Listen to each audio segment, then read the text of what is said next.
প্রায় প্রত্যেক দিনই নতুন নতুন রেস্টুরেন্টে গিয়ে খাবার-দাবার ট্রাই করা হয়। কিন্তু আমার বাসার পাশে যে এত মজার একটা ঘরোয়া হোটেল ছিল সেটা আজকে ট্রাই না করলে জানতামই না। ক্লাস শেষ করে আজকে ডিরেক্টলি চলে গিয়েছি চৌমুহনী এসএ কলেজ। তোমরা কারা, কারা চৌমুহনী এসএ কলেজ থেকে তোমাদের হায়ার সেকেন্ডারিটা কমপ্লিট করেছো অবশ্যই কমেন্টে জানাবে। অনেক আগে এই কলেজটাতে আসা হয়েছিল কিন্তু তখন এত নিট অ্যান্ড ক্লিন আর এত সুন্দর ছিল না। বাট রিসেন্টলি কলেজটা দেখে আমি রীতিমতো অবাক। এত নিট অ্যান্ড ক্লিন, এত সুন্দর। আমি এখানে দাঁড়িয়ে অনেকগুলো ছবি তুলেছি। চৌমুহনী কলেজের যে বিষয়টা আমার কাছে সবচেয়ে বেশি ইমপ্রেসিভ লাগে সেটা হচ্ছে একেবারে মাঝ বরাবর অনেক বড় একটা পুকুর। সময় কত দ্রুত চলে যায়। এই কলেজে আগে প্রত্যেক দিন আড্ডা দেওয়া হইতো, কোচিং করা হইতো, ক্লাস করা হইতো। আর এখন না, কলেজ একদম নিট এন্ড ক্লিন আগে থেকে। আজকে আড়ং যাওয়ার কথা ছিল, গতকালকে একটা পাঞ্জাবি নিচ্ছি, কিন্তু ভাবছি যে পাঞ্জাবিটা মানে দেখে অনেক পছন্দ হয়েছিল, দেখে নিচ্ছি। তো তখন ট্রায়াল দিয়ে নিয়ে নেয়, আর পাঞ্জাবিটা অনেক ছোট, এখন আর গায়ে লাগে না। আজকে ভাবছি যাবো, এটা ফেরত দিব, কিন্তু তা যাওয়া হচ্ছে না। আজকে কলেজে আসছি অনেক বছর পর, একটা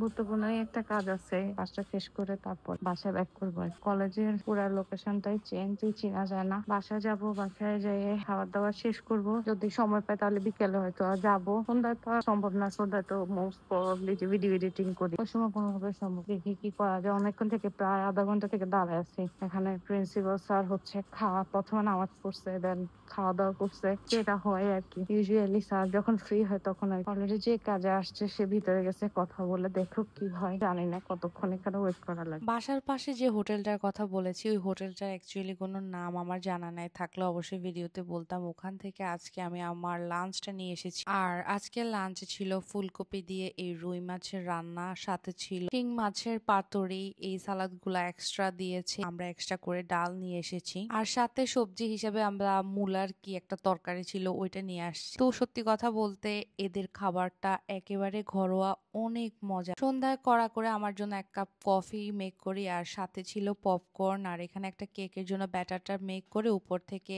আপেল পায়ের জন্য আপেল রেডি করাও, সেই আপেলগুলো ওখানে দিয়ে দিই। রেসিপি চাইলে তোমরা হৃদয় ফেরদৌস খান চ্যানেল থেকে দেখে নিতে পারো, আমি ওখান থেকে ইনফ্লুয়েন্স হয়ে মেক করেছি। এই যে কেকটা হয়েছে, এটার মেইন জিনিসটা এটা হলো যে কেকটা ঠিক আছে, বাট এই যে অ্যাপেল পাই যেগুলো, সরি কি বলে, অ্যাপেল পায়ের এই অ্যাপেল গুলো নিচে জমে গেছে। নিচের দিকটা একটু গর্ত হয়ে গেছে আর কি। যদি নিচের দিকটা ঠিকভাবে অ্যাপেল পাইটা না দিতাম তাহলে হয়তো টেস্টটা আবার এত ভালো আসতো না। এখন আবার খেতে মানে খালি খালি যদি খাই তাও এটা খেতে অনেক ভালো লাগবে। তোমাদেরকে এখন কেকটা কিনতে দেখা। আমি যেই চ্যানেলটা দেখে ইনফ্লুয়েন্স হয়ে কেকটা বানিয়েছি তারা এখানে ব্লুবেরি ইউজ করেছে। আমার বাসায় ব্লুবেরি ছিল না, সো আমি অ্যাপেল ইউজ করেছি। তোমরা চাইলে সেটাকে ইগনোর করতে পারো। রাতে হক বেকারি থেকে এই দইটা আনা হয়, সাথে একটা এক্সট্রা কেকও আনা হয়। আর এই দইটা খেতে অনেক মজা। সন্ধ্যায় আমি গরুর মাংস রান্না করি, ওটা ছিল। আর ডাল ছিল আজকের ডিনারে। আজকের ভিডিও